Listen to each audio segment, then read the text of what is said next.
పత్రిజీ ప్రతిరూపం పిఎంసి ప్రతిక్షణం సత్యదర్శనం. మిత్రులారా, పిరమిడ్ మాస్టర్లకు పిఎంసి ప్రేక్షకులందరికీ పిఎంసి 8వ వార్షికోత్సవ శుభాకాంక్షలు. మనం 7 సంవత్సరాలు పూర్తి చేసుకొని 8వ సంవత్సరంలోకి ఎంటర్ అయ్యాం. 8 సంవత్సరాల నుండి ఎన్నో అద్భుతమైన సత్యాలను తెలుసుకుంటూ వస్తున్నాం. పత్రిజీ అందించినటువంటి జ్ఞానాన్ని మనం తెలుసుకుంటూ సాధన చేస్తూ వస్తున్నాం. అందిస్తుంది మీ పిఎంసి. ఈ సహకరిస్తున్న ప్రతి ఒక్కరికి ఈరోజు శుభాకాంక్షలు తెలియజేస్తూ, ఈనాటి సత్యదర్శనంలో మనం ఈరోజు ఒక ప్రత్యేకమైన రోజు, శ్రీకృష్ణాష్టమి. ఏమిటి మరి కృష్ణాష్టమి, వారి నుంచి మనం ఏం తెలుసుకుందాం అనేటువంటి అద్భుతమైన విషయాలు అందించడానికి మనతో పాటు ఉన్నారు సీనియర్ మోస్ట్ పిరమిడ్ మాస్టర్ చుక్కా మధు గారు. వారు మహాద్రష్ట స్పిరిచువల్ యూనివర్సిటీకి ప్రధానాచార్యులుగా కూడా వారి సేవలు అందిస్తున్నారు. వారితో మాట్లాడి అద్భుతమైన విషయాలు తెలుసుకుందాం. నమస్కారం సార్. నమస్కారం అండి, ఆహ్వానించినందుకు ధన్యవాదాలు. కృష్ణాష్టమి శుభాకాంక్షలు సార్.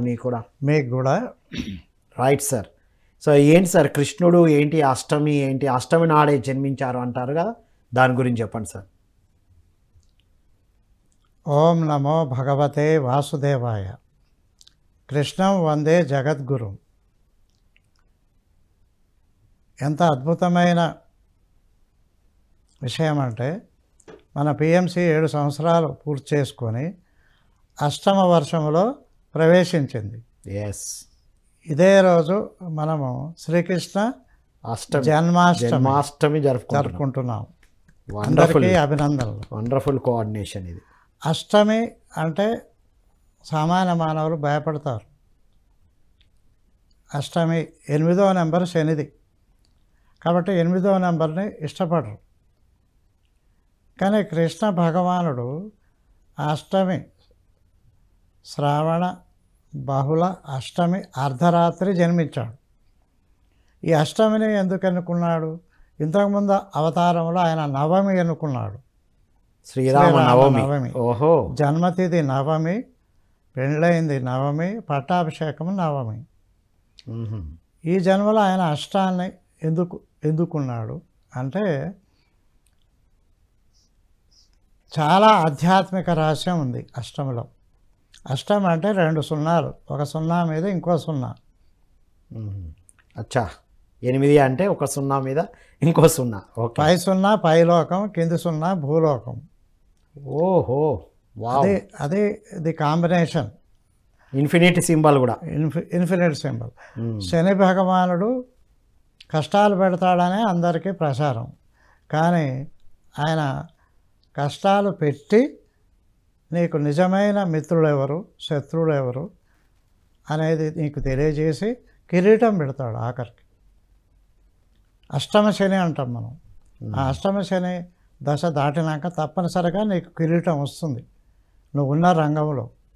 కాబట్టి ఆయన మేలే చేస్తాడు, కానీ మనం అనుకునేటట్టుగా ఇబ్బందులు పెట్టడం అనేది దుష్ప్రచారం. ఇక కృష్ణుడు అష్టమి అంటే మామూలు విషయం కాదు.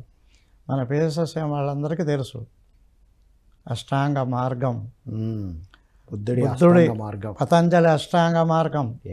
యోగ సూత్రాలలో ఎక్కడ చూసినా మీకు ఈ అష్టమే కనిపిస్తుంటుంది. అంటే ఇక ఆయన అర్ధరాత్రి పుట్టాడు. మరి ఎందుకు అర్ధరాత్రి పుట్టాడు? అర్ధరాత్రి అంటే చీకటి. రామావతారంలో సామాన్య మానవుడిగానే పుట్టాడు, సామాన్యంగానే కనిపిస్తాడు. అహం దశరథాత్మజం అంటాడు, నేను దశరథుని కొడుకుని, నేను అవతారాన్ని కాను అంటాడు ఆయన. కానీ కృష్ణుడి జననమే ఒక మహిమ. ఆయన మహిమతో ప్రకటించుకుంటూనే వచ్చాడు. బై బర్త్, జన్మతో మొదలుపెట్టాడు ఆయన. అంటే ఏ తల్లిదండ్రికైనా ఏ సంతానమైనా పుట్టినాక చూస్తారు. కనుట అంటారు. కనుట అంటే చూచుట. అసలు కనడం అంటే ఏదో బయటికి తీసుకురావడం కాదు, చూచుట. కనుట అంటే చూచుట. కాబట్టి కానీ కృష్ణుడు వాళ్ళకి పుట్టకముందే కనపడ్డాడు వాళ్ళకి. ఓహో, కృష్ణుడిని కన్నారనమాట. కన్నారు, వాళ్ళు ముందే చూశారు శ్రీ మహావిష్ణువు యొక్క రూపం. నేను మీ కుమారుడిగా వస్తున్నాను, ఆషామాష కాదు, మీరు 12,000 సంవత్సరాలు నా కోసం తపస్సు చేశారు. ఆయన ప్రత్యక్షమై ఏం కావాలంటే వాళ్ళు ఏం కోరలే, నీలాంటి ఒక కొడుకు కావాలి అన్నారట. ఓహో, నాలాంటోడు ఇంకోలేడు, నేనే వస్తాను, నేనే వస్తా కథ. మళ్ళా ఒకరెవరు ఉన్నారు? నేనే వస్తాను ముందే వాళ్ళకి చెప్పాడు. 8వ సంతానంగా వచ్చారు మళ్ళీ అష్టమి. ఇప్పుడు అలా వచ్చే ముందు ఏం చేయాలో వాళ్ళకి అన్నీ ముందే చెప్పాడు. ఆయన ముందే చెప్పాడు, నన్ను పుట్టగానే తీసుకెళ్ళండి, యమునా నది దాటించండి, రేపల్లలో యశోద పక్కకు పరుండ పెట్టండి, ఇలాగ ముందే గైడెన్స్ ఇచ్చాడు. ఇది ఏ అవతారంలో లేదు. ఇప్పుడు మీరు అష్టమ సంతానం అన్నారు, మరి అష్ట భార్యలు, ఈ అష్టమి అనే సంఖ్య ఆయన జీవితంలో అడుగడుగునా కనిపిస్తుంది. ఎందుకంటే ఆయన పుట్టిందే దుష్ట సంహారం, ధర్మ సంస్థాపన. మనకు బాగా తెలుసు కృష్ణుడి గురించి, భాగవతమే ఉంది, కానీ ఎక్కువ అపార్థం చేసుకున్నారు కృష్ణుడి అవతారాన్ని. ఎందుకంటే ఆయన 16 కళలతో వచ్చారు. రాముడు ఈజీగా అర్థమవుతాడు జనాలకి. తండ్రి పితృవాక్య పరిపాలకుడు, ఒకటే బాణం, ఒకటే మాట, ఒకటే భార్య అని ఈజీగా ఆయన చరిత్ర మనకి అవగతమవుతుంది. కానీ కృష్ణుడి మీద అంత పరిపూర్ణమైన అవగాహన లేదు. మహామహా పండితులకే అర్థం కాలేదు. ఆయన మాయగాడని పేరు పెట్టారు, కొంతమంది మోసగాడని పెట్టారు. ఇటీవల రష్యాలో భగవద్గీత మీద కేసు వేశారు. ఇటీవల ఏమని, కృష్ణుడు అంతా హింసే ఎంకరేజ్ చేశాడు, చంపేరా బాబా అని చెప్పాడు. ఇదేం పుస్తకం, నిషేధించండి అంటే వాళ్ళంతా రీసెర్చ్ చేసి, లేదు ఆయన ప్రాక్టికల్గా అద్భుతంగా చెప్పాడు, అప్పుడున్న దుర్జనులను లేపేయమన్నాడు, మంచోళ్ళని అయితే లేపేయాలి, అంతే కదా, అదెట్లా తప్పవుతుంది అని జడ్జి కొట్టేశాడు కేసు. అది వావ్, ఇటీవల చేయమన్నాడు తప్ప ధర్మం కోసం 16 కళలు అన్నప్పుడు ఏమిటంటే, మాయగాళ్ళతో మాయగా ఉండాలి, మంచి వాళ్ళతో మంచిగా ఉండాలి. అందుకనే ఆయన అన్ని కళలు ప్రదర్శించాడు. సకల కళ వల్లభుడు. ఇప్పుడు నేను చెప్తాను, బాలకృష్ణుడు, గోపాలకృష్ణుడు, గోపికాకృష్ణుడు, మధురాధీశుడు, ద్వారకాధీశుడు, ఇంకా కృష్ణం వందే జగద్గురు. అది డౌన్ టు ద ఎర్త్, ఒక పసల కాసే వాళ్ళతోటి ఆడి పాడే అవతారం ఎక్కడా కనపడదు మనకి. డౌన్ టు ద ఎర్త్ అన్నమాట. పసల కాసేవాళ్ళని చూస్తే చాలా అల్పంగా భావిస్తాం మనం. అలాంటి స్థితికి దిగి వారితో కలిసి జీవించి ఆటలాడి పాటలాడి మహిమలు చూపించాడు. మనకందరికీ తెలుసు, పుట్టినప్పుడే చంపేయడానికి సిద్ధపడ్డాడు కంసుడు, వాళ్ళ మామ. సరే, అక్కడి నుంచి తప్పించుకొని బృందావనం, వ్రజపురం వచ్చారు. అక్కడ పూతన పాలిచ్చి చంపాలని చూసింది. బకాసురుడు, వృతాసురుడు, చానూరుడు, శకటాసురుడు, ఇలా ఒకటి కాదు. అంటే ఏం చెప్పారంటే, మహాభారత యుద్ధం అప్పుడు వీళ్ళందరినీ చంపాలంటే కుదరదు, ఇంతమందిని పాండవులు ఎదుర్కోలేరని ముందే సగం మందిని చంపేసినట్టు ఆయన. దుష్ట సంహారం పుట్టుకతోటే స్టార్ట్ చేశాడు అన్నమాట. అంటే ధర్మయుతమైన పీపుల్కి ఈజీ ఉండడానికి, కొద్ది పని, ధర్మ పాలనకు వాళ్ళు రావాలి కదా, అది సిద్ధం చేశారు. కొద్ది పని ఒప్పచెప్పారు ఆయనకు. 90% ఆయన చేసేసాడు ముందే. గోవర్ధన, చిటికెన వేలు మీద గోవర్ధన పర్వతం ఎత్తడం, ఆయన వస్తుండంటేనే యమునా నది దారియడం, ఎక్కడ మహిమ ప్రదర్శించలేదు. ఇంత మహిమ ప్రదర్శించి భగవద్గీత, ఉత్తర గీత, ఉద్ధవ గీత 3 గీతలకు ఆయన కారణం. కృష్ణుడికి శిష్యులు ఎవరు గుర్తించలేరు. ద్రౌపది సఖి అంటాడు ఆయన, మిత్రురాలు. పాండవులు భక్తులు, ఆయన ఎవరు, బలరాముడు అన్న. అష్టభార్యలు ఆయనకిష్టమైన వారు కాదు, వాళ్ళకిష్టమైన వాడు ఆయన. వాళ్ళు కోరుకున్నట్టు ఈయన ఉన్నాడు. ఉన్నాడు. ఉమ్. ఈయనేమి తెచ్చుకోలేదు వాళ్ళని, వాళ్ళ తండ్రులు ఇస్తే కట్టుకున్నాడు. ఓహో. ఒక్క రుక్మిణే ఆయన సెలెక్ట్ చేసుకొని అంటపడ్డది. వచ్చి నన్ను తీసుకుపోతావా, నువ్వు మగవాడు అయితే రా అని అట్లా ఆమె లవ్ లెటర్ రాస్తే వచ్చాడు. నిజంగా ఆయన ప్రేమించింది మీ అందరికీ తెలుసు, రాధను ఒక్కదాన్ని. రాధాకృష్ణ అంటారు ఇప్పటికి కూడా. రాధే రాధే అంటారు. రాధే. ఆమెను చేసుకోలేకపోయాడు. కాబట్టి కృష్ణుడి చరిత్రే 100 మలుపులు 1000 మహిమలు. 100 మలుపులు 1000 మహిమలు. కాబట్టి ఎక్కడ మీరు ఎక్స్పెక్ట్ చేయలేరు. ఎక్కడో పసలగాసుకునే పోరగాడు జగద్గురువు అవుతాడని ఎవడు ఊహిస్తాడు. ఇక మళ్ళీ జైల్లో జన్మించడం కదా సార్. అది జైలుకే ఒక హోదా ఇచ్చాడు ఆయన. శ్రీకృష్ణ జన్మస్థలం అంటారు ఇప్పుడు ఎవరు అని పవిత్రం చేశాడు ఆయన. దానికి ఒక అలాగా కృష్ణుడి గురించి చెప్పాలంటే 1,00,000 శ్లోకాల మహాభారతంలో ఆయన కథ ఉంది. ఓ చుక్క మొదటిసారి ఏం చెప్తాడు. కానీ నాకు ఈ జన్మలో కృష్ణుడి మీద అంత ఇంట్రెస్ట్ లేదు. విచిత్రం. ఎందుకని మొదటి నుంచి ఎందుకు. కానీ ఆయన భగవద్గీత నేను 10 వ్యాఖ్యానాలు చదివాను. 10 వివిధ వ్యాఖ్యానాలు. అంటే ఒక వినోబా భావే, ఒక బాలగంగాధర తిలక్ వాళ్ళు రాసినవి కూడా చదివారు. భాష అంటే అదే భాష అని చెప్పారు. అర్థాల వివరణ, విద్యాప్రకాశానందగిరి, ఇవన్నిటిలో అద్భుతంగా అనిపించింది అరవిందో మహర్షి వ్యాఖ్యానం. ఇప్పుడు 15 ఆగస్టు నిన్ననే జరుపుకున్నాం కాబట్టి ఇది కూడా చెప్పాలి. అరవింద ఘోష్ ఫ్రమ్ బెంగాల్, స్వాతంత్ర సమరయోధుడు. ఆయనను తీసుకెళ్ళి జైల్లో వేశాడు ఇంగ్లీష్ వాళ్ళు. అలీఘర్ బాంబు కేసు అంటారు. అది వేసినప్పుడు అద్భుతమైన విషయం జరిగింది. జైల్లోనే శ్రీకృష్ణ పరమాత్మ ఆయనకు దర్శనం ఇచ్చాడు. ఇచ్చి స్వాతంత్రం పోరాటం కాదు నువ్వు చేయాల్సింది, ఆధ్యాత్మిక మార్గం చూపెట్టడానికే నిన్ను ఎన్నుకున్నాను నేను. నువ్వు శుభ్రంగా వెళ్ళి పాండిచ్చేరులో ఆశ్రమం పెట్టుకొని ఈ భగవద్గీత ఆధ్యాత్మికతని అందరికీ పంచమన్నాడు. ఇంకా వరం ఇచ్చాడు ఆయనకి. ఎవరికి? అరవిందో ఘోష్ గారికి. నీ పుట్టినరోజే స్వాతంత్రం వస్తుంది పో అన్నాడు. పుట్టినరోజే స్వాతంత్రం వస్తుంది ముందే చెప్పాడు. 32లో 15 ఆగస్టు అరవిందుల వారి పుట్టినరోజు. ఆ పుట్టినరోజునే స్వాతంత్ర దినోత్సవంగా వచ్చేస్తుంది, నువ్వేం దానికోసం పోరాడవద్దు అని 10-15 ఏళ్ల ముందే చెప్పి ఆయన పంపించేశాడు. ఆ జడ్జి చూసి ఈయన ప్రభుత్వానికి వ్యతిరేకంగా ఎక్కడ పోరాడాడు, ఈయన మొహం చూస్తేనే అమాయకంగా ఉందని కేసు కొట్టేసి విడుదల చేశాడు. అది శ్రీకృష్ణుడు ముందే అరవిందుల వారికి ఇచ్చిన గైడెన్స్. అంటే 1933లోనే చెప్పారు 2లో 47 ఏళ్ల ముందులో 32లో చెప్పారు 47లో వస్తుంది, అది నీ పుట్టినరోజు వెళ్ళిపో, ఇక వద్దు ఇక్కడ ఆధ్యాత్మికత వైపుకి వెళ్ళిపోవాలి గైడెన్స్. అరవిందో తండ్రి సందర్భం కాబట్టి చెప్తున్నాను. అరవిందో తండ్రికి భారతీయ నాగరికత అసహ్యం.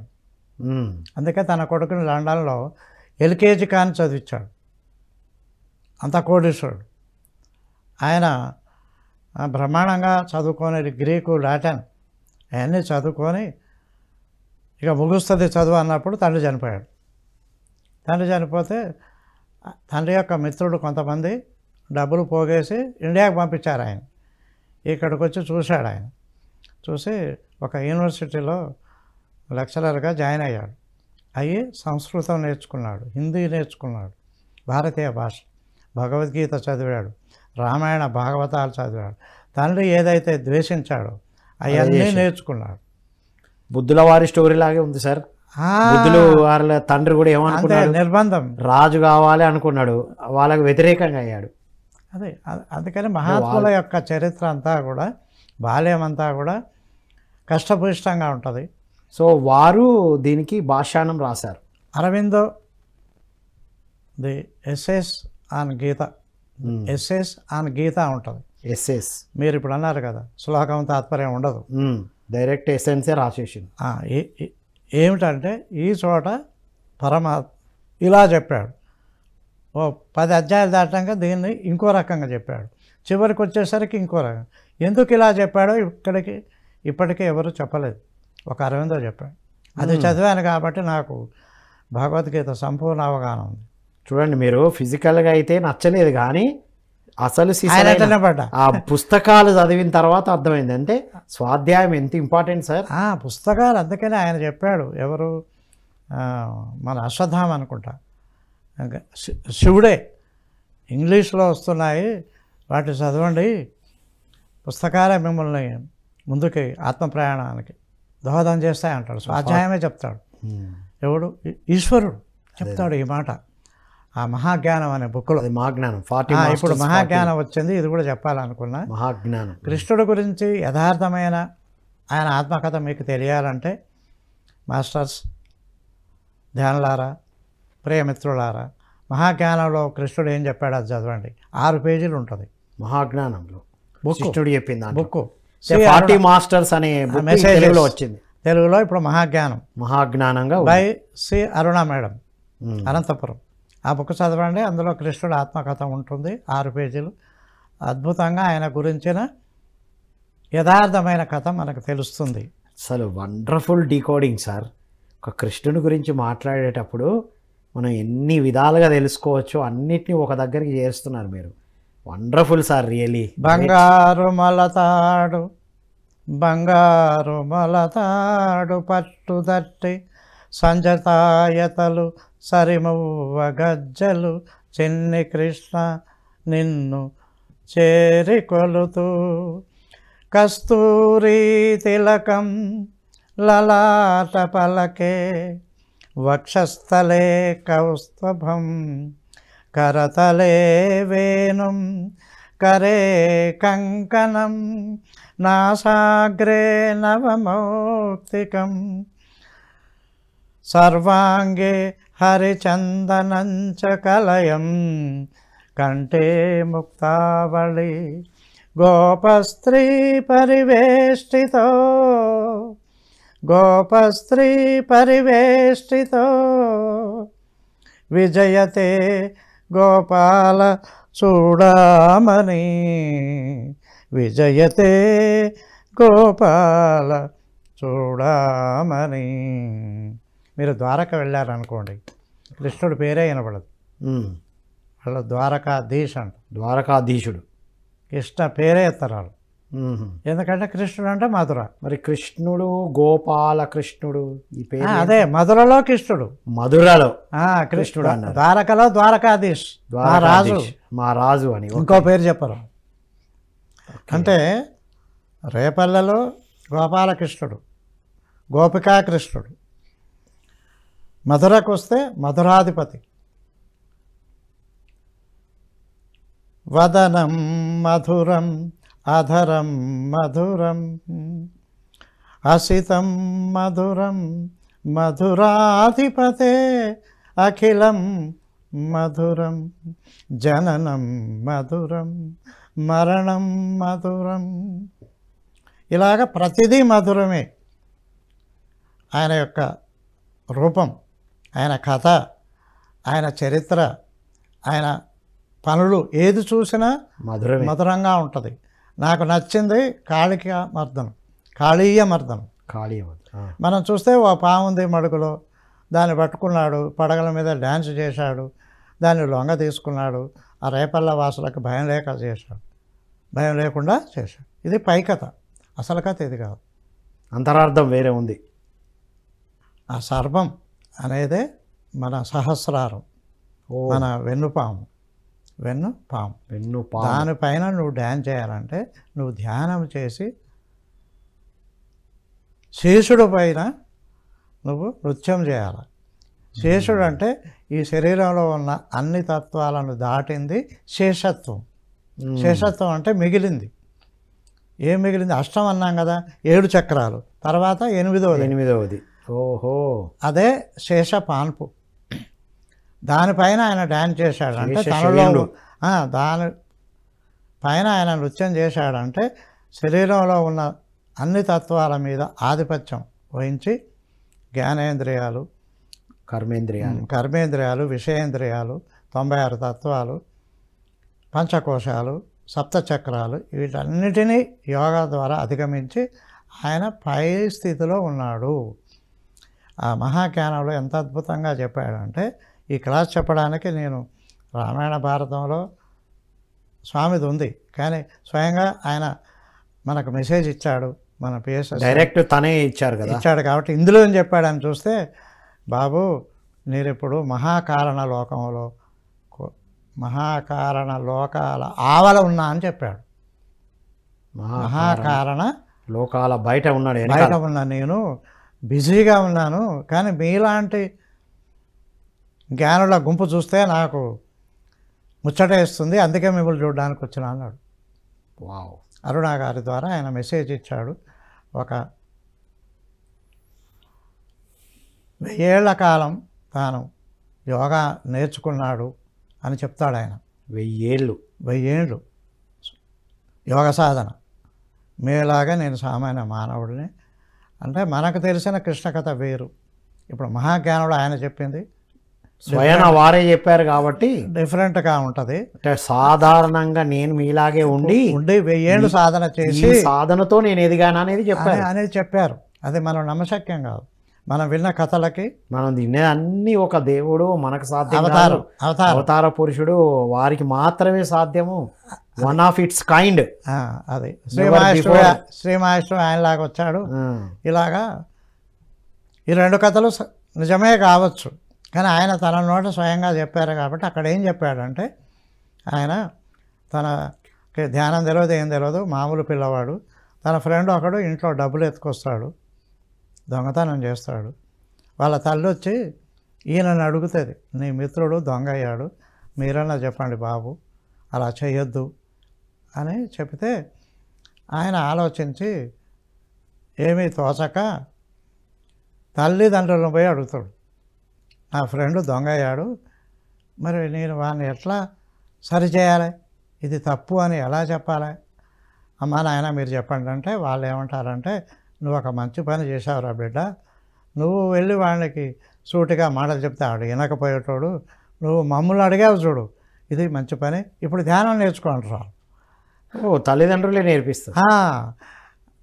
అప్పటికే వాళ్ళు ధ్యానులు, ఎప్పుడు ఈయనకి నేర్పలేదు. ఇప్పుడు ఈయనంతటి ఈయన ఒక ప్రశ్న వేసినప్పుడు ధ్యానం నేర్చుకో అంటే ధ్యానంలో కూర్చుంటాడు ఆయన. 1 గంట 2 గంటల ధ్యానం అయినాక లేచి ఆ ఫ్రెండ్ దగ్గరికి వెళ్తాడు.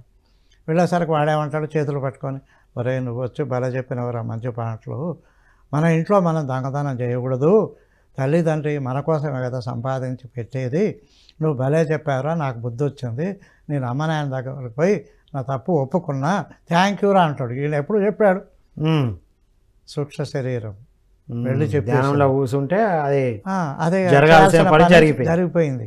ఇలా నేను ధ్యానంలో ప్రవేశించాను. అలాగా సూక్ష్మ శరీర యానాలు, లోకాలు పర్యటించడం, లోకాల దాటి విశేషాలు చూడడం, ఇదంతా నేను నేర్చుకున్న 1000 ఏళ్లలో, ఒక్కొక్క జన్మలో ఒక్కొక్కటి. అంటే సార్ ధ్యాన సాధన చేసినప్పుడు మనం చేయాలనుకున్నది ఆటోమేటిక్గా జరిపించబడుతుంది. అయితే ముందు నేను చెప్పానే నాకేమి కృష్ణుడి పట్ల ఆసక్తి లేదని. మళ్ళీ ఎక్కడ ఎందుకు లేదంటే ఆ తపన ఆత్మకి నాకు ఎప్పుడో తీరిపోయింది అనమాట. ఓకే, అది అర్థమైంది. అది అర్థమైంది నాకు. ఇప్పుడు ఈ జన్మలో నీకు ఏది ఇంట్రెస్ట్ ఉంటుందో అది కొత్తగా నేర్చుకోవాలి, ఏది ఇంట్రెస్ట్ లేదు అంటే అది అయిపోయింది అన్నమాట. ఈ జన్మలో మనం అందరం కూడా నేరుగా పూజలు స్తోత్రాలు జపాలు దాటి ధ్యానంలోకి వచ్చాం కదా అందరూ డైరెక్ట్ మాస్టర్లు అంతా. ఒకవేళ స్టార్టింగ్ లో కొద్దిగా అటు ఇటు ఇంట్రెస్ట్ సాధన మొదలైన వెంటనే క్లోజ్ చేసాం, ఇంట్రెస్ట్ లేదు, గుడికాడికి పోయి బయట కూర్చునేది నేనైతే, నేను అంతే, ఘంటసాల పాటలు వినేది. అలాగా ఎందుకు నాకు ఆ తపన లేదు అంటే, ఆ కృష్ణ భగవానుడి పిలుపు మేరకే మేము బ్రహ్మలోకం నుంచి 5గురం దిగాం కాబట్టి ద్వాపరయుగంలో ఆయనతో పాటు పంచపాండవులు ఒకడైన నేను నకులుడిగా కలిసి ఒక జన్మకాలం అంతా తిరిగాను కాబట్టి నాట్ ఇంట్రెస్టెడ్. తీరిపోయింది. ఇది ధ్యాన సాధన చేసి తెలుసుకోవాలి సార్. మరి అదే అన్నాడు, గత జన్మలు తెలుసుకుంటే నువ్వు ఏమి నేర్చుకున్నావు ఆల్రెడీ, ఇంకా నేర్చుకోవాల్సింది ఏంది తెలుస్తుంది. ప్రతి ఒక్కరు గత జన్మలు తెలుసుకోవాలంటాడు ఆయన. నువ్వు గతంలో ఏం బుద్ధుడు కూడా 399 జన్మలు చూసుకొని ఓహో ఇది 400 జన్మ అని ఆయన రియలైజ్ అయ్యాడు. పత్రిజీ అందించింది అదే కదా సార్, తనని తాను తెలుసుకొని ఇవన్నీ చేయాలి, మనం అందరం వచ్చింది అందుకే అని అన్నారు. మనం కూడా తెలుసుకోవాలి. అంటే కృష్ణ భగవాన్ల వారి నుండి ఇప్పుడు మనం తెలుసుకోవాల్సింది ఏంటి అంటే ధ్యాన సాధన చేసి తెలుసుకోవాలి. ధ్యాన సాధన చేస్తేనే ఎదుగుతాము. మిగతా అన్ని పట్టుకొని ఇది వదిలేయడం కాదు. తర్వాత ఇంకోటి ఆయన ఏం చెప్పాడంటే మల్టీ డైమెన్షనల్ స్టార్ అన్నాడు ఆయన. మల్టీ డైమెన్షనల్ స్టార్, బహుముఖ తలాలలో మనం ప్రతిదీ నేర్చుకోవచ్చు, ఒక భూలోకం కాదు. Yes sir. So multi dimensional విషయాలు తెలుసుకోవచ్చు అన్నారు. ధ్యానం గురించి పరిచయం అయింది. సో కృష్ణుల వారి గురువు ఎవరు సార్? మల్టీ డైమెన్షనల్ ఎలా నేర్చుకోవాలని చెప్పారు? అద్భుతమైన ప్రశ్న వేశారు. మనకి అన్ని యుగాలలో ఉన్న నగరాలు కొన్ని భారతదేశంలో ఇప్పటికీ ఉన్నాయి. కంచి, కాశీ, ఉజ్జయిని లాంటివి. ఉజ్జయినిలో పుట్టాడు ఆయన గురువుగారు సాందీపని మహర్షి. ఆ కాలంలో ఆ ఉజ్జయినిలో బతుకు తెరువు లేక ఆయనకి కాశీకి మారాడు. ఆ కాశీలో శ్రీకృష్ణుడు సాందీపని మహర్షి గురుకులంలో విద్యాభ్యాసం చేశాడు. మనకు తెలుసు కృష్ణ కుచేల కథ. అయితే ఏ శిష్యుడు ఈ భూమి మీద ఇంతవరకు ఈయన గురుదక్షిణ కృష్ణుడిచ్చాడు. చదవంతా అయిపోయాక గురువర మీకు ఏమి దక్షిణ ఇవ్వాలి అంటే ఆయనకు తెలుసు కృష్ణుడు అవతార పురుషుడు, అందుకని ఏమి అడగలేదు. ఇవ్వదలుచుకుంది ఏదన్నా ఉంటే ఆయన నాకు ఇస్తాడు అన్నట్టుగా ఇది కావాలని ఆయన అడగడు. అప్పుడు గురు పత్ని దగ్గరికి వెళ్తాడు కృష్ణుడు. అమ్మ మీకేమన్నా కోరికలు ఉన్నాయా అడగండి అని అంటే, నాయన నాకు ఏకైక పుత్రుడు నీళ్ళలో పడి చనిపోయాడు, మరి వాడిని తెచ్చి ఇయ్యగలవా అంట. ఎంత విచిత్రమైన కోరిక చూడండి. అంటే దానికేముంది భాగ్యమని ఆయన యమలోకం వెళ్ళిపోతాడు. వెళ్ళిపోయి యమధర్మరాజుకి రిక్వెస్ట్ పెడతాడు, నా గురువుగారి కుమారుడు మీ స్వాధీనంలో ఉన్నాడు, ఇచ్చేయండి అంటే ఈయన ఉపేంద్రుడు. ఇంద్రుడు ఒక ఆయన ఉంటాడు కదా, నెక్స్ట్ అర్హుడు ఈయన అనమాట. ఈయన వెళ్ళి అడిగితే అక్కడ నో అనడానికి కుదరదు. అందుకే కృష్ణ చరిత్రలో సత్యభామ కోరిక మేరకు ఇంద్రలోకం వెళ్ళి పారిజాత వృక్షం తెస్తాడు. అందుకే ఓహో ఉప ఇంద్రుడు కాబట్టి ఇంద్రుడు ముందు అర్థం చేసుకోక బింకం చూపిస్తాడు. అప్పుడు కృష్ణుడు తన సంగతి చెప్పేసరికి అప్పుడు భయపడి ఎమ్మటే విశ్వరూపం చూపిస్తాడు, తీసిచ్చేస్తాడు. అలాగా ఆ గురుపుత్రుని తీసుకొచ్చి గురుపత్నికి కానుక్క ఇస్తారు. మరణించిన వాడిని తీసుకొచ్చి గురుదక్షిణ ఇచ్చిన ఏకైక శిష్యుడు శ్రీకృష్ణుడే. అలాగే భారతంలో 2 ఏమంటారు బాల్యమిత్రుల కథ ఉంటుంది. ఒకరు కృష్ణుడు, కుచేలుడు, మీ అందరికీ తెలుసు. రెండవది ద్రుపదుడు, ద్రోణాచార్యుడు. వీళ్ళు క్లాస్మేట్లే. ఓకే. కానీ కృష్ణుడు ద్వారకాధీశుడు అయినాక కూడా తన చిన్ననాటి బాల్య స్నేహితుని మరవకుండా ఏం చేశాడో మనందరికీ తెలుసు. తన అష్టభార్యల చేత కుచేలుడికి సపర్యలు చేయిస్తాడు కృష్ణుడు. స్నానము, జపము, బట్టలు కాల్చడము, మేకప్లు, ఇవన్నీ 8 మంది భార్యలు కుచేలుడికి చేస్తారు. తర్వాత నాకేమి తెచ్చామని ఆయన కొంగులో ఉన్న అటుకులు తింటాడని చెప్తారు కదా. ఒక ముద్ద తిన్న తర్వాత 2 ముద్దలు తిన్న తర్వాత 3 ముద్దలు తిన్న తర్వాత రుక్మిణి చేయబట్టుకుంటుంది అన్నమాట కృష్ణుడిది. ఇంతకంటే అయితే ఆయన భరించలేడంట. అప్పటికే అష్టైశ్వర్యంతుడు అయిపోతాడు. అక్కడ భరించలేడని ఆయన భరించలేడు. చాలేండి అంటే ఇక్కడ తిన్నా కొద్దీ అక్కడ ఎందుకు కుచేలుడు అన్ని ఏళ్ల తర్వాత కృష్ణుని వెతుక్కుంటూ వచ్చి సహాయం కోరితే కృష్ణుడు అటుకులు తిన్నాడో మనం తెలుసుకోవాలి. కృష్ణుడి ప్రతి చర్య లీల అని చెప్తారు. ఇప్పుడు లీల కాదండి, ఆయన అంత సహజంగా జీవించాడు. ఒక మిత్రుడితోటి మిత్రత్వం, ఒక శత్రువుతోటి శత్రుత్వం, ఒక గురువుగా గురుత్వం, ఇలా ప్రతిదీ 100% ఇచ్చాడు. అన్ని పాత్రలు అద్భుతంగా. ఇప్పుడు కృష్ణుడు కుచేరుడు కలిసి చదువుకుంటున్నారు. ఇలాగే వర్షాకాలము కట్టెలు తేండి నాయన అని గురుపత్ని పంపించింది. పోయేటప్పుడు చెరిన్ని అటుకులు పెట్టింది. వీడు ఈ కుచేరుడు మూట కట్టుకున్నాడు. కృష్ణుడు అవి కూడా నువ్వే కట్టుకోరా అక్కడ పోయినాక పెడదులే అంటే వాడి మూట కూడా అంటే కృష్ణుడు పాలు కూడా ఈయనే కట్టుకున్నాడు. ఇద్దరు అక్కడికి వెళ్ళిన తర్వాత ఈ అడవి జంతువులు వచ్చినప్పుడు చెరో చెట్టు ఎక్కారు భయానికి. కుచేరుడు ఓ చెట్టు మీద ఉన్నాడు, కృష్ణుడు ఓ చెట్టు మీద ఉన్నాడు. ఇప్పుడు వీడికి ఆకలి అయింది, మొత్తం తినేశాడు. వాడి పాలు తిన్నాడు. అచ్చా, ఓకే. తిన్న తర్వాత సరిపోవట్లేదు, మిగతాది కూడా తినే. కృష్ణుడు వాటా తిన్నాడు కాబట్టి బాకీ ఉన్నాడు కుచేరుడు, కాబట్టి పట్టుకొని వచ్చాడు. ఎప్పటికైనా బాకీ తీర్చాల్సిందే, రుణ విముక్తి. ఎవరితో రుణం ఉన్నా రుణాలు తీర్చుకోవాల్సిందే. అది గడ్డిపోస అంత అయినా సరే అది ఇక్కడ మనకు తెలుస్తుంది.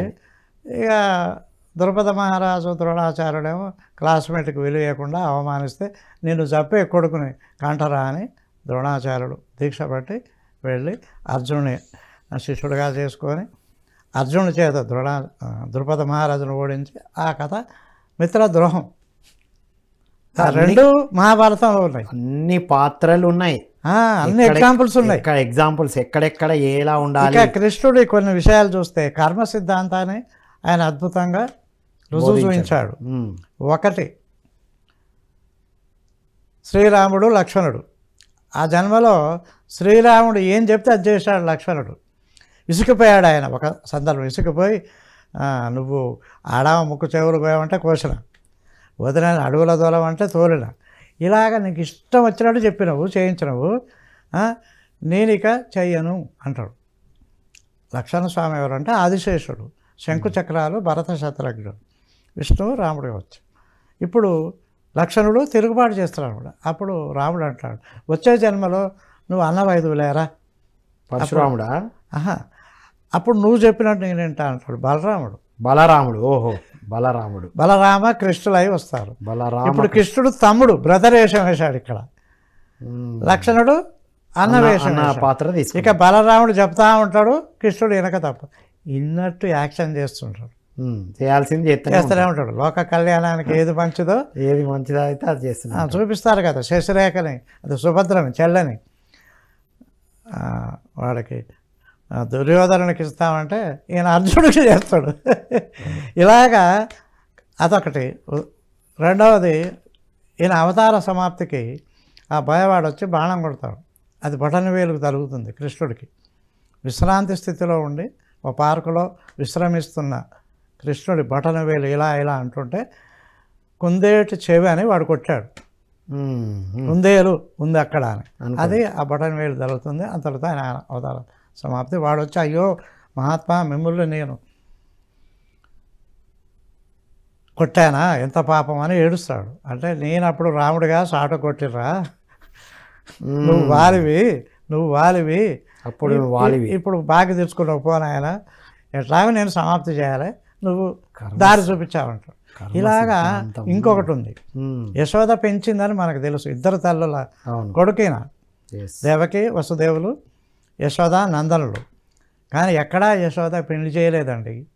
8 మంది పెళ్ళాలు, అంటే 8 పెళ్ళిళ్ళు అయినా ఈయనకి ఆ పెంచిన తల్లి ఎక్కడ ఒక పెళ్లి కొడుకును చేసి పెళ్ళే చేయలేదు. ఆమెకు అదొక తీరని కోరిక. ఆమె అడుగుతుంది, ఇదేంది స్వామి నువ్వు 8 పెళ్ళిళ్ళు చేసుకున్నావు, ఒకనాడు మా చేతికి అవకాశం ఇయ్యలేదు అని అంటే వచ్చే జన్మలో ఇస్తలే అంటాడు. ఆయనే శ్రీనివాసుడై తిరుపతిలో దిగినప్పుడు అడుగు పెట్టినప్పుడు ఓ పుట్ట అంటే ఓ పిరమిడ్లో ఉంటాడు. ఒక ఆవు వచ్చి పాలు పోస్తుంటుంది. ఆ ఆవు బ్రహ్మ. స్వామి ఇక్కడ ఉన్నాడు నిరాహారిగాని పాలు పెడుతుంటాడు. ఆ గొల్లవాడు ద ఫస్ట్ మ్యాన్ హూ సదా వెంకటేశ్వర స్వామి ఈజ్ ఏ షెపర్డ్ బాయ్. ఒక గొల్లవాడు చూశాడు శ్రీనివాసుని ముందు. చూసి ఇది వచ్చి పాలు ఇందులో పోస్తుంది అని తన చిన్న గొడ్డలి ఆవుని కొట్టకపోతే ఆయన తల అడ్డం పెడతాడు. అప్పుడు ఆ తలకి దెబ్బ తరుగుతుంది. అప్పుడు ఆ నీలాంబరి అనే ఆమె వచ్చి చేయి అడ్డం పెట్టి ఇక్కడ మచ్చ ఉండకూడదని తన వెంట్రుకలు పీసి అతికిస్తుంది. అందుకే నీలాలు నీకు బాగున్నా అని గుండు కొట్టిస్తుంది.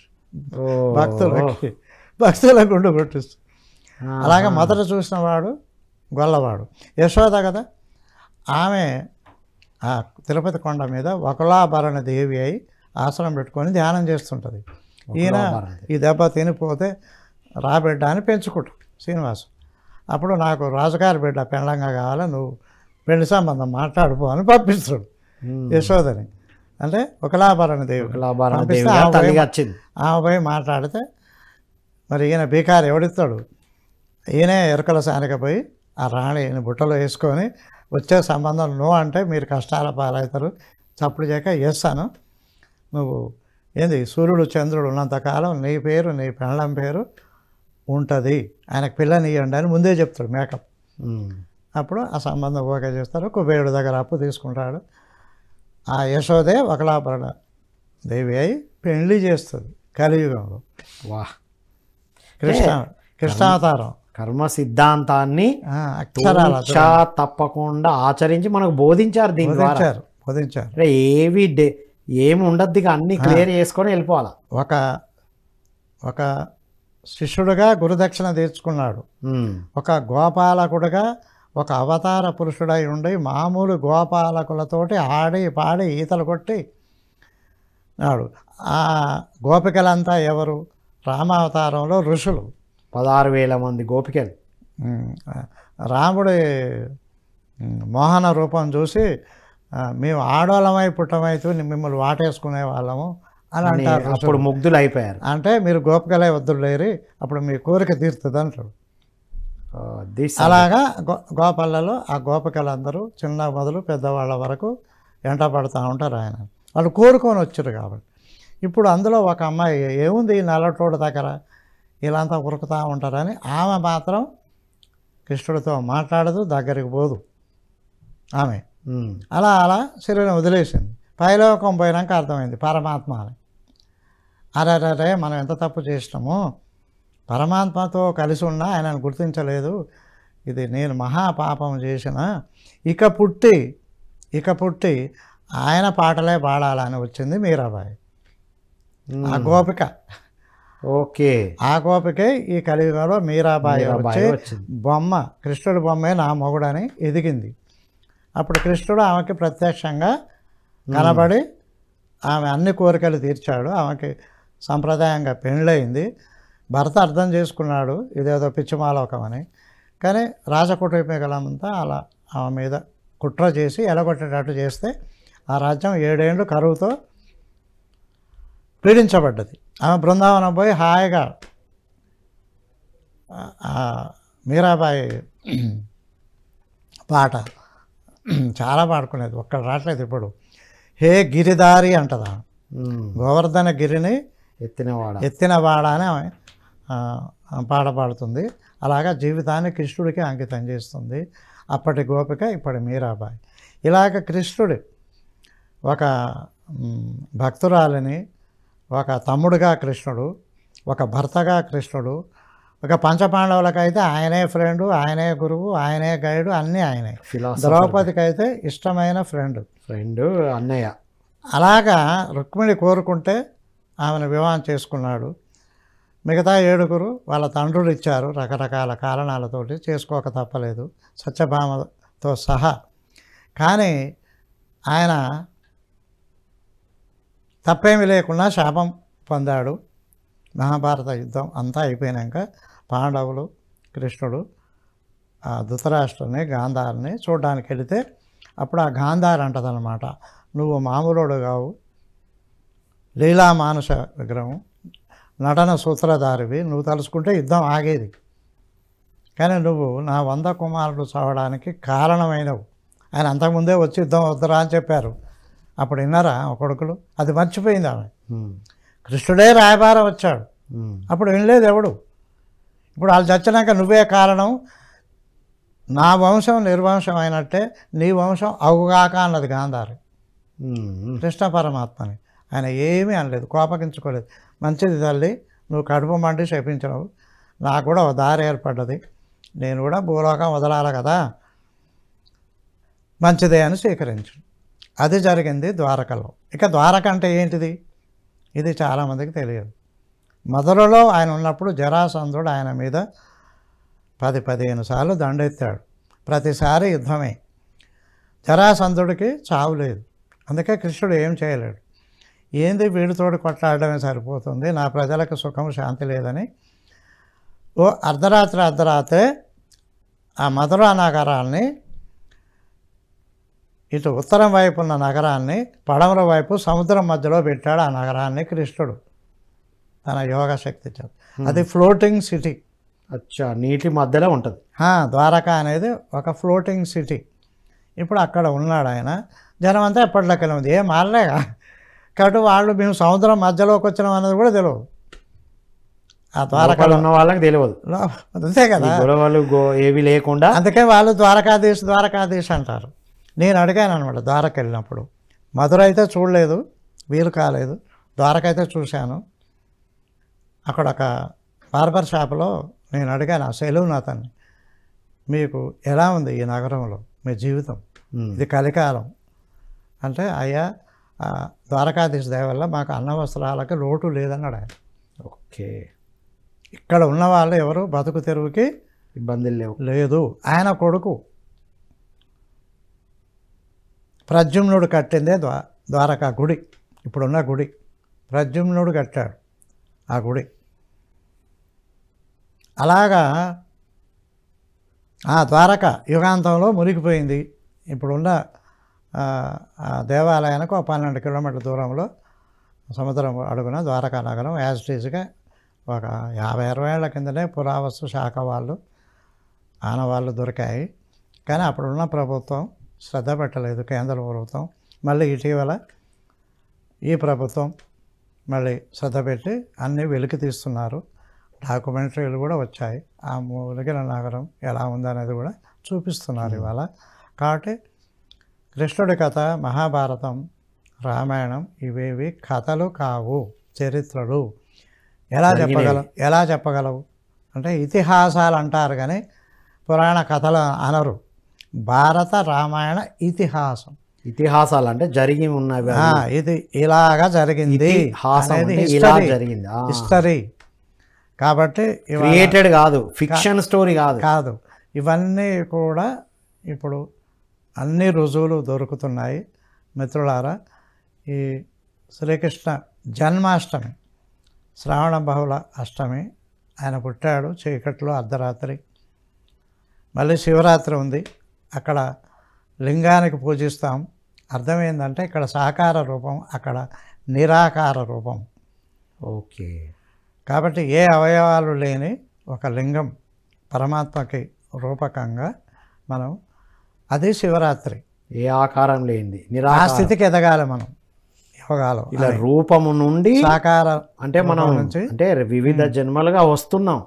ఈ రూపం నుండి రూపరహితుడిగా ఎదగాలి. ఇంకా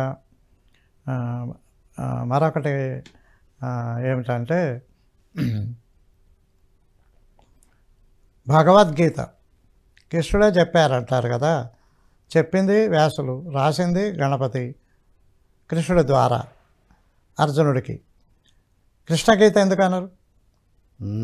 కృష్ణగీత అనకుండా భగవద్గీత అంటారు. మనకు తెలుసు కదా, గురు బ్రహ్మ, గురు విష్ణు, గురుదేవో మహేశ్వర, ముగ్గురు ఉన్నారు ఇందులో. అందరికీ తెలుసు, అందరూ ప్రార్థిస్తారు. కింది గీతలో ఏముందో ఎవడు పట్టించుకుంటలేదు. గురు సాక్షాత్ పరబ్రహ్మ, ఎవరైనా ఏమో. అందుకనే ఆ పరబ్రహ్మే వ్యాసుల వారి ద్వారా చెప్తుంటే, గణపతి రాస్తుంటే కృష్ణుడు ద్వారా బయటకు వచ్చింది. కృష్ణుడు పరబ్రహ్మ స్వరూపం, అంతా ఒకడే. చెప్పినవాడు, రాసినవాడు, బయటకు మాట్లాడినవాడు, విన్నవాడు, మాట్లాడుకుంటున్న వాళ్ళు. అందుకనే వ్యాసుల వారు ఒక వరం ఇచ్చారు కలియుగ మానవుడు.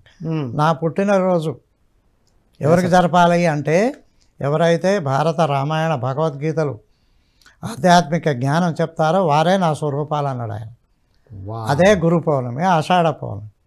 ఆ పౌర్ణాన్ని లో ఎవరిని గౌరవించాలి, ఎవరిని సన్మానించాలంటే ఎవరు ఆత్మజ్ఞానం చెప్తే, ఎవరు గీత చెప్తే, ఎవరు భారతం చెప్తే వారిని నా స్వరూపంగా భావించమన్నాడు ఆయన. వావ్ సార్, ఎన్ని నిగూఢ సత్యాలను అంత సింపుల్గా చెప్పేస్తున్నారు సార్. అదే వాళ్ళు ఇచ్చిన వరం.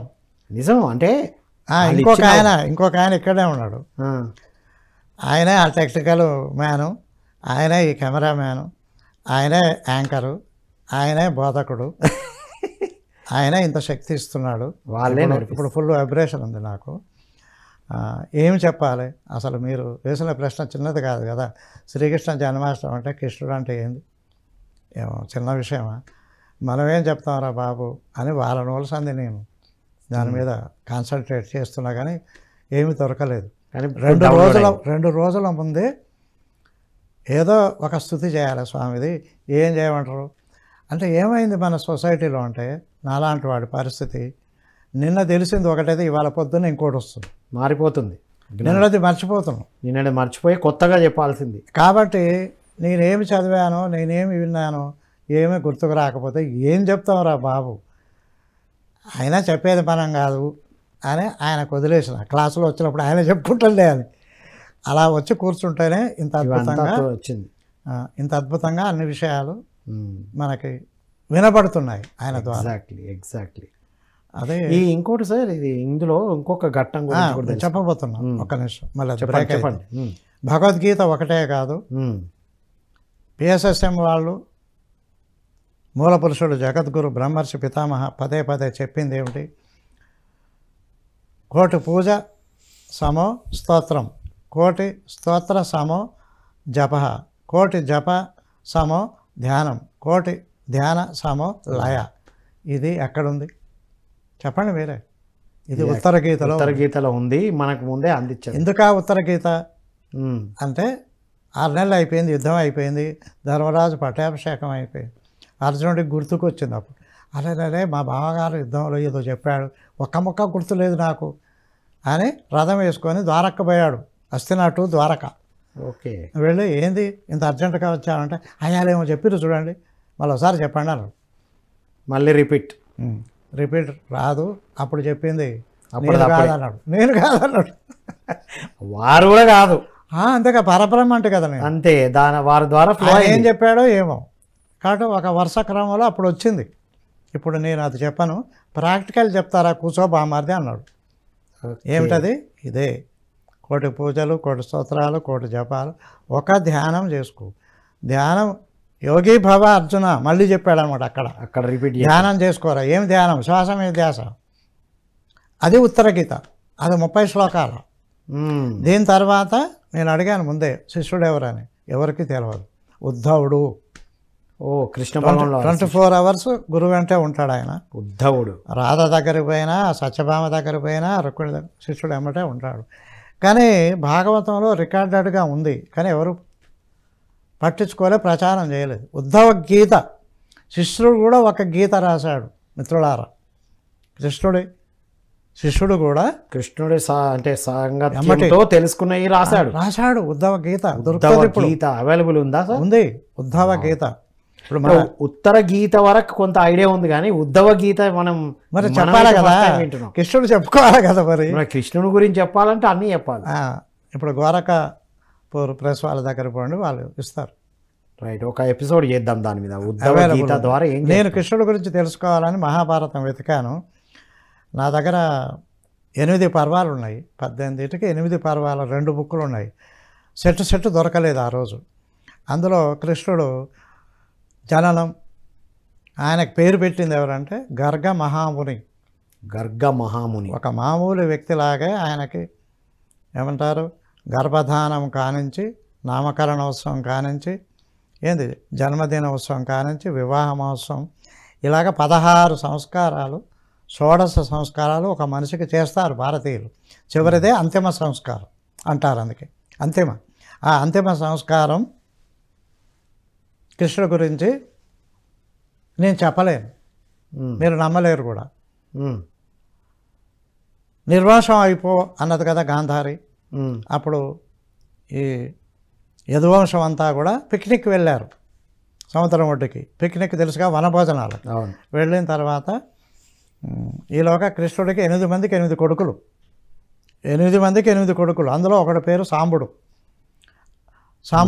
సాంబా అని విన్నా. వాడేం చేస్తాడంటే వాళ్ళ ఫ్రెండ్స్తో కలిసి పోకరి వెదవాలన్నమాట. పండిత పుత్ర శుంఠ అనమాట వాడు. వెళ్ళి కృష్ణుని చూడడానికి ఒక మహర్షి వస్తుంటాడు ద్వారకి. ఆయన ఎదురుగా వస్తుంటే వీళ్ళు వెళ్ళి ఈ సాంబుడికి ఆడేశం వేసి కడుపు వచ్చినట్టుగా మేకప్ చేసి తీసుకెళ్ళి వీడి కడుపులో పిల్లగాడ అని అడుగుతారు అన్నమాట ఆ మహర్షిని. ఆయన తన దివ్యదృష్టితో చూసి వీళ్ళు ఏమంటారు పోకిరి విధవలు అని తెలిసి పిల్ల పుట్టదు పిల్లగాడు పుట్టాడు రకాల పండ పుడుతుంది పో అన్నాడు. ముసలం అంటే రోకాల పంట అంటే అప్పుడు లాభ దివ్య మొత్తుకుంటారు. నాటకాలు కదా, పరాచకాలు మహర్షులతోటి ఋషులకూడదు. అంటే అప్పుడు నువ్వు కాశీకి వెళ్ళి అక్కడ 12 మంది సూర్యులకి ఉపాసన చేయమంటాడు. అప్పుడు నీకు కుష్ఠవ్యాధి పోద్దని చెప్తాను. ఇప్పుడు ఈ ముసలకం అంటే ఏంటిది? రోకాల పంట. అది తెలుస్తుంది బలరాముడికి. బటోళ్ళకి ఇచ్చి దీన్ని అరగదీయండి, ఇది ఉంటే మా వంశం నాశనం ఆయన చెప్పింది కదా, ఆమె చెప్పించింది కదా. తీసుకెళ్ళి ఆ సముద్రం ఒడ్డుకి అరగదీస్తారు. ఏలాడంత అయింది ఇంత బాలడు. రోకాల పంట అంటే ఏంది ఇంత ఉంటుంది, ఏలాడంత అయింది. అప్పటికే వాళ్ళకి సరిపోద్ది. పటులకి అరగదీశారు. అది సముద్రంలో పారేసి ఆ పుల్లకే వాడు బాణం పెట్టి కొట్టాడు కృష్ణుడిని. అది వచ్చి తాకింది. ఆ ఋషి యొక్క శాపం ఉట్టకపోద్దా? మెయిన్ పుల్ల ఆయనకి అయిపోయింది. ఈ నురుగంతా కలిసే ఇప్పుడు మనం చెప్పుకునే జమ్ముగా పెరిగిపోయింది సముద్రం. జమ్మాకు ఇండ్లు కప్పుకుంటారు చూడండి పొడుగు, ఇంటి మీద నీళ్ళ మడుగులలో వస్తుంది, పచ్చగా ఉంటుంది. ఆ జమ్ముగా పెరిగిపోయింది. వీళ్ళు వనభోజనాలకు పోయారు. సుక్కా ముక్క కదా, సుక్క వేసుకున్నాక కొట్టుకుంటారు ఇక పరాచకాలు. అది పీకి కొట్టుకొని చచ్చిపోయి ఆయన చెప్పాడు కదా, ఆమె చెప్పించింది. కృష్ణుడు ఒక్కడు మెలిగాడు, బలరాముడు ఒక్కడు. అప్పుడు బలరాముడు అవతార సమం చేసి వెళ్ళిపోతాడు. కృష్ణుడు ఆ పార్కులో పడుకొని ఇట్లా అయిపోయింది ఏంది నా కథ అని ఆలోచిస్తూ ఈ బొటన వేలు ఇలా ఊపుతుంటే చెప్పిన కదా, ఎవరుండండి వంశముడు ఎవరు లేడు, మూసేవాళ్ళు ఎవరు లేరు, దాన సంస్కారం చేసేవాళ్ళు లేరు. అందుకే నేను చెప్పనన్నా. 7 రోజులు అలాగే ఉంది బాడీ, 7 రోజులు. కానీ ఆయన తప్పు లేదు, కానీ అనుభవించాడు. యాక్సెప్టెన్స్ అంతే. అప్పుడు పాండవులకు తెలిసింది. అప్పుడు అర్జునుడు పంపించారు ధర్మరాజు. ఏం జరిగిందో వంశమొత్తం నాశనం కావడం ఎవరు నమ్మలేదు. చెప్పిన వార్తాహరుడు వచ్చి చెప్పినా నమ్మలేదు. అర్జునుడు వచ్చాడు, నిజమే నగరం అంతా వల్లకాడు. ఈనాడు బాయ్ అని వెతికితే ఆ తోటలో దొరికాడు. 7 days అయింది అప్పటికే బాడీ. అప్పుడు దానం చేస్తారు అర్జునుడు. వాళ్ళేం రారు, నమ్మరాళ్ళు వార్త. అప్పుడు ఒక అద్భుతం జరుగుతుంది. ఇది తెలుసుకోవాలి మనం. ఏమిటంటే చెప్పండి ఫైనల్. అన్నీ తలకపడతాయి, ఆయన హృదయం తలకపడదు. ఇది పెద్ద రహస్యం. అంత ప్రేమతత్వమా? కాదు, ఆయన మహాయోగి. ఆయన ఏందది, ఆ వస్తువు తీసుకెళ్ళి ఆయనకు వచ్చిన ఇన్నర్ మెసేజ్ ద్వారా ఒక నదిలో కలిపేస్తాడు అర్జునుడు. కలిపేసి వెళ్ళిపోతాడు. ఆయన చెప్పింది చేసేసి వెళ్ళిపోతాడు. అది అలా ప్రవహించుకుంటూ పోద్ది. పోయినాక ఒక కృష్ణ భక్తుడికి దొరుకుతుంది అది హృదయం. అది యాజిటీజ్గా అన్నమాట. అది దొరికితే ఆయనకి మళ్ళీ ఒక సందేశం వస్తుంది. నువ్వు పలానా చోట పలానా పుష్కరిణిలో కలుపు అంటే కలుపుతాడు. అది సముద్రానికి లింక్ ఉంటుంది, సముద్రంలోకి వెళ్ళిపోద్ది. అది అలా వస్తూ ఉంటుంది. అప్పుడు ఒరిస్సా తీరంలో ఒరిస్సా పరిపాలించే రాజు కళలో పోయి ఒక మొద్దు కొట్టుకొని వస్తుంది. దాన్ని కృష్ణుడిగా బలరాముడిగా సుభద్రగా చెక్కి గుడి కట్టమని ఆదేశం. ఆ మొద్దులో ఉంటుంది ఆ వస్తువు. దాన్ని చెక్కి ఇక అదేవాడు చెక్కలేరు. అప్పుడు విశ్వబ్రహ్మే వచ్చి ఒక రూమ్లో ఆ మొద్దు పెట్టుకొని నేను కంప్లీట్ అయింది అన్నప్పుడు తలుపు కొట్టినప్పుడు డోర్ తీయమంటారు. సరే అని ఆయన చెప్తారు, తలుపేస్తారు బయట. 6 నెలలు అయింది. ఏమి జరుగుతుందో ఎవరికి తెలియదు. రాజు ఉండబట్టలేక డోర్ తీస్తాడు. ఇంతవరకే తయారైన విగ్రహాలు. అందుకే పూరిలో నడుము వరకే ఉంటాయి, కళ్ళు పెద్దగా ఉంటాయి. చేతులకి ఇంతవరకే ఉంటాయి, కంప్లీట్ రూపం రాలేదు ఇంకా. ఆ విశ్వకర్మ వెళ్ళిపోతాడు. ఇప్పుడు చెప్పనా అసలు కథ? ఇంతకు బ్రహ్మ పదార్థం ఎటుపోయిందంటే, ప్రతి 12 ఏళ్ళకు ఒకసారి బ్రాహ్మణుడు కళ్ళకు గంతలు కట్టుకొని లైట్స్ ఆఫ్, కరెంట్ ఆఫ్ నగరం అంతా. ఓకే. వాళ్ళు పెట్టిన ముహూర్తంలో ఆ చెక్క కృష్ణుడి మూర్తి గుండె చోట దీన్ని తీస్తారు, తీసి కొత్త విగ్రహంలో పెడతాడు. ఈ పాత దాన్ని మళ్ళీ దహనం చేస్తారు. అది ఎవ్రీ 12 ఇయర్స్కి జరుగుతుంది. ఇప్పుడు ఆ బ్రహ్మ పదార్థం ఇప్పటికీ ఉంది, ఎవరు కళ్ళతో చూడలేదు. వాహ్, పూరి జగన్నాథుడే ఉన్నాడు ఇప్పుడు కృష్ణుడు.